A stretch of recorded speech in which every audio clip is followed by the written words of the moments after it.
मशहूर शायर मुनव्वर हसन राणा, जिन्होंने फ्रांस में हुई हिंसा को जायज ठहराया था, लेकिन अब सरकार की आंखें टेढ़ी हो गई हैं। लखनऊ के हजरतगंज थाने में मुनव्वर हसन राणा के खिलाफ एफआईआर दर्ज कराई गई है। मुनव्वर जी साथ में भी हैं। सर, आपने जो बयान दिया था वो नागवार गुजरा हुकूमत को एफआईआर दर्ज कराई गई है, किस तरीके से देखते? हमारे ख्याल से हमने ऐसा कोई बयान नहीं दिया जो हुकूमत को नागवार गुजरे, लेकिन प्रॉब्लम ये है कि खासतौर से हमारे उत्तर प्रदेश की हुकूमत जो है, इसको हर मुसलमान का बोलना बुरा लगता है।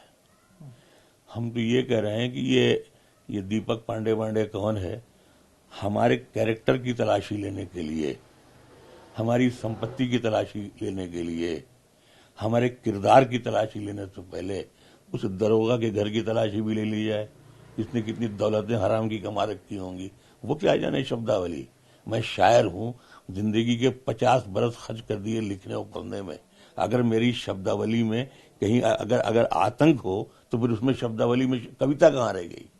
मैंने ये बात जो कही थी वो मैं अभी भी कहता हूं कि कार्टून बनाना जो वेस्टर्न कंट्रीज हैं उनमें गाली देने की तरह थी, जैसे हमारे मुल्क में माँ की गाली देने की रवाज, किसी को पत्र में गाली। सर, आपने ये कहा कि उस गाली की सजा हिंसा वो ठीक है, तो वो तो जायज नहीं हो सकता। नहीं, मैंने नहीं कहा, यही तो कहा नहीं।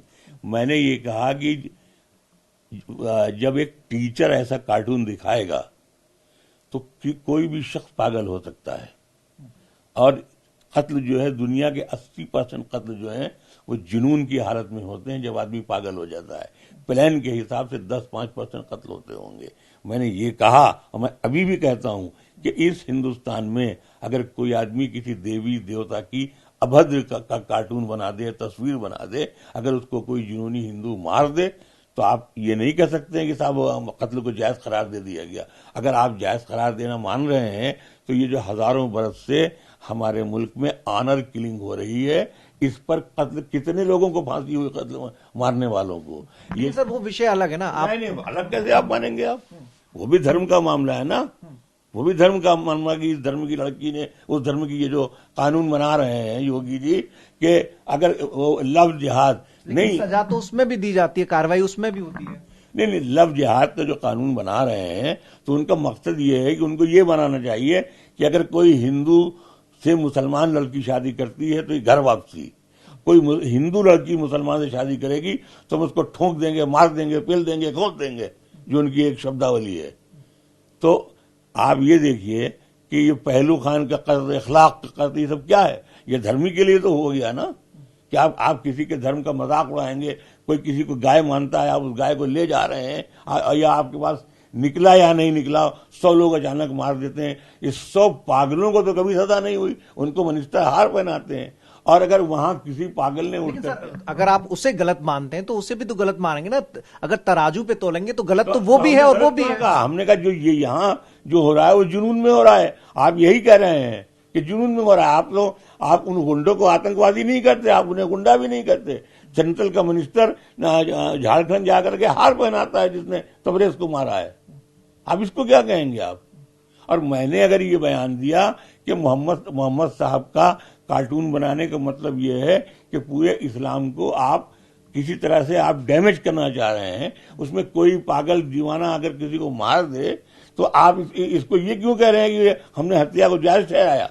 हमने कहा ये पागलपन। सर, आपने गलत भी तो नहीं कहा। गलत भी तो कहना चाहिए कि कार्टून अगर बनाना गलत है तो उसके एवज में किसी की हत्या करना वो भी तो गलत है। सर, मैंने कहा मैंने ये भी कहा कि यही बात तो कल कनाडा के प्राइम मिनिस्टर ने भी कही थी कि कत्ल करना बुरी बात है, लेकिन उससे ज्यादा बुरी बात बड़ा अपराध है वो। नहीं, एक मिनट, नहीं, कार्टून बनाना भी बड़ा अपराध है। कार्टून बनाना भी, अगर कोई शख्स मेरी माँ का कार्टून ऐसा बना दे तो मैं जुनून में, पागल में कुछ भी कर सकता हूं। सर, यही तो बढ़ावा देता है। ये तो एक उकसाने वाली बात हो गई। नहीं, अगर उकसाने की बात है तो इतने गाय के नाम पर लोग मारे जा रहे हैं झूठ मूठ, आप इसको क्यों नहीं पकड़ रहे हैं? उनको क्यों बंद नहीं कर रहे हैं? उन पर एफआईआर नहीं कर रहे हैं? अगर मुनव्वर राणा ने एक बयान दिया, उसको हम एक्सप्लेन नहीं कर पाए या उसको आप नहीं समझ पाए अपने कम पढ़े लिखे होने से, तो आप उसको कैसे कह सकते हैं कि हमने उसके ओके किया कि कत्ल सही है?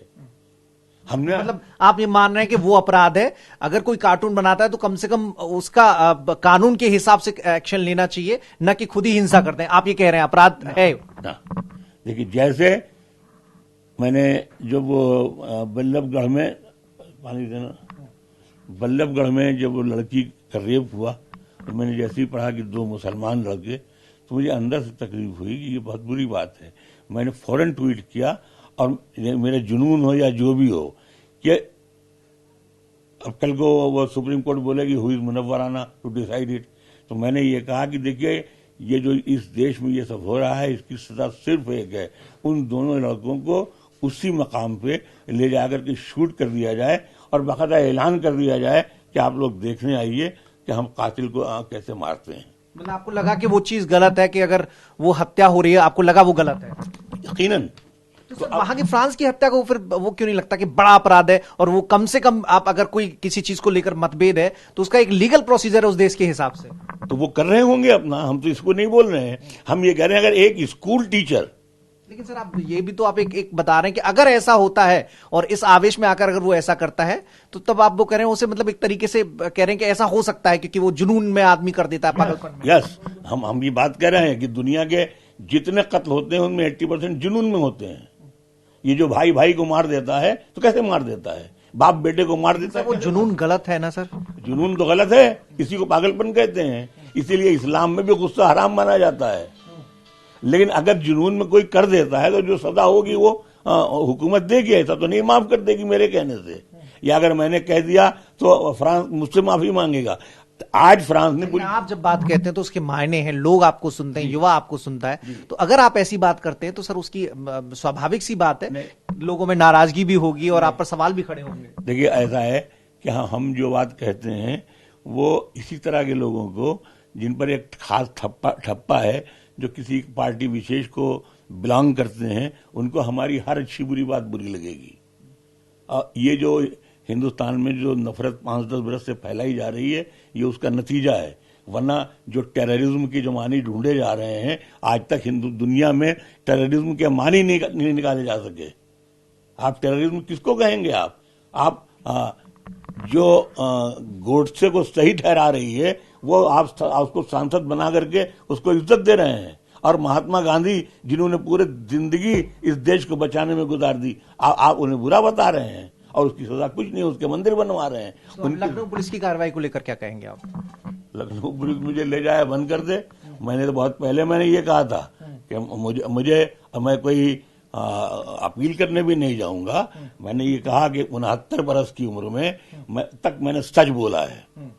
न मैंने कोई ऐसा कोई जिंदगी में समझौता नहीं किया, कोई दलाली नहीं की, किसी हुकूमत की चमचागिरी नहीं की, अपने शान से मैं जिंदा रहा हूं। मतलब अब आपको बयान में कोई आपको लगता है कि शायद जो कहा वो गलत कहा एफआईआर के बाद, दर्ज होने के बाद, क्या आपको लगता है, या फिर उसी बयान पे कायम है आप? नहीं, जो हमने कहा उस पर कायम है। हमने ये कहा ही नहीं जो कहे जिस पर वो एफआईआर कर रहा है।